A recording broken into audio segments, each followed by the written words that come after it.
One reason people dismiss the possibility that the September 11th attack was a government operation is that they cannot believe everybody in the U.S. government would remain silent about such an incredible crime.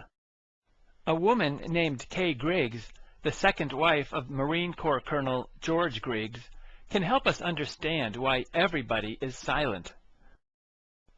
Her information about the U.S. government comes from her husband, her personal observations, her husband's diary, and people she met. Even if some of her information is incorrect, the top military and political leaders of America are routinely blackmailed, bribed, threatened, and manipulated. She mentions many government officials by name, so if her accusations are false, she is making a lot of slanderous remarks about a lot of people. For example, I found my husband's diary, which I have here, which they have been not anxious to have get out. Uh-huh. No, they meaning? General Sheehan, General Krulak, Marine Corps colonels, generals, Al Gray, Cook, and especially General Joy. Joy. General Jim Joy Uh-huh. and General Carl Steiner they're evil men. And they are in this diary meeting with my husband almost every day in Beirut. They trained the men in black who killed those people in Waco. not only does she claim that Waco was a deliberate killing, but later in the interview she says that the military knew that the Marine Corps barracks was going to be bombed in Beirut, Lebanon. That bombing occurred in 1983, and more than 200 Marines died. The official story is that the bombing was a result of Arab terrorists. She doesn't explain why the military would allow hundreds of Marines to die, so we are left to wonder if the bombing was intended to give the Marines an excuse to get out of Lebanon, or if it was intended to create anger towards Arabs. As with the September 11th attack, the Oklahoma City bombing, and the killings at Waco, it is difficult to find a sensible motive. But perhaps Kay Griggs is correct that many top government officials are under the control of criminals and lunatics.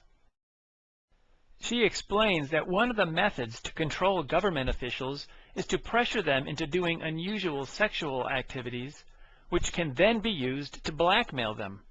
She believes that some universities have special fraternities for this purpose. For example, Princeton University has a fraternity called Cap and Gowns, which her husband belonged to. Yale University has a fraternity called Skull and Bones. Supposedly, President Bush and John Kerry were members of that fraternity. To most people, and to some of its members, these fraternities are meaningless organizations, but she believes some of them are used as recruitment centers for government officials. George got into Cap and Gown, which is the same kind of fraternity. I mean, it's an eating club at Princeton for intelligence officers. It's Cap and Gown. Would they have anybody involved that wasn't intelligence-oriented? Football players and so forth. But I have a feeling that Cap and Gown has a lot of intelligence officers and boys who may have been raped. Of course, they'd never talk about it. Right. But I know that the initiation is they get very drunk, and even in the Marine Corps they do that. It's called dining in.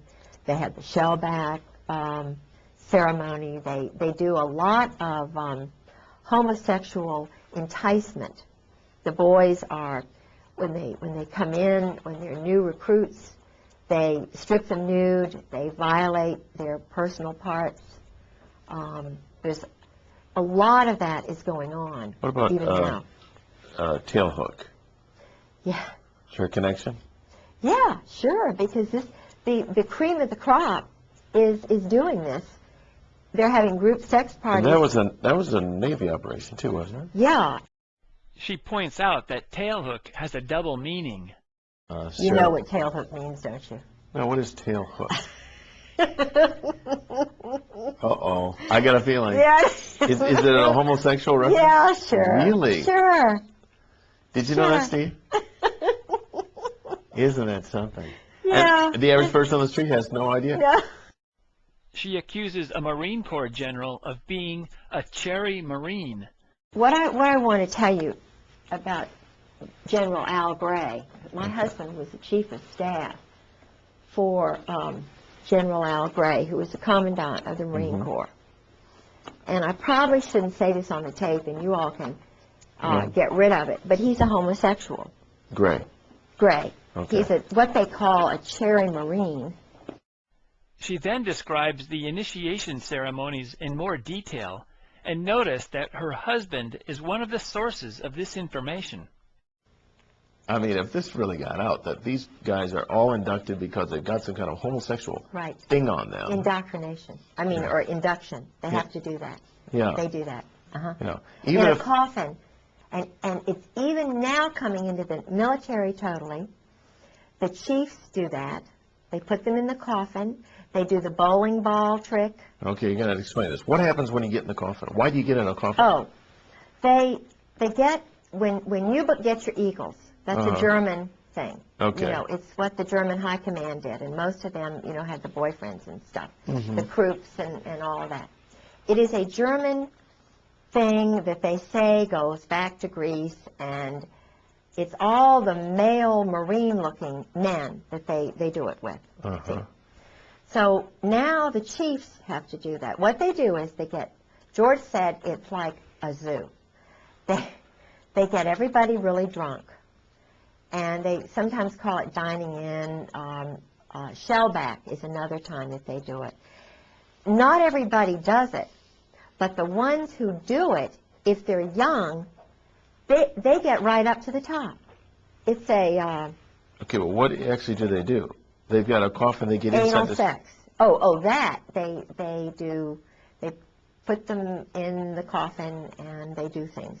Okay, they perform things on each other. Yeah, while they're all around there going drunk. And I see. So there's a guy in the coffin. yeah, and he's the one who is the recipient of all the acts. Right.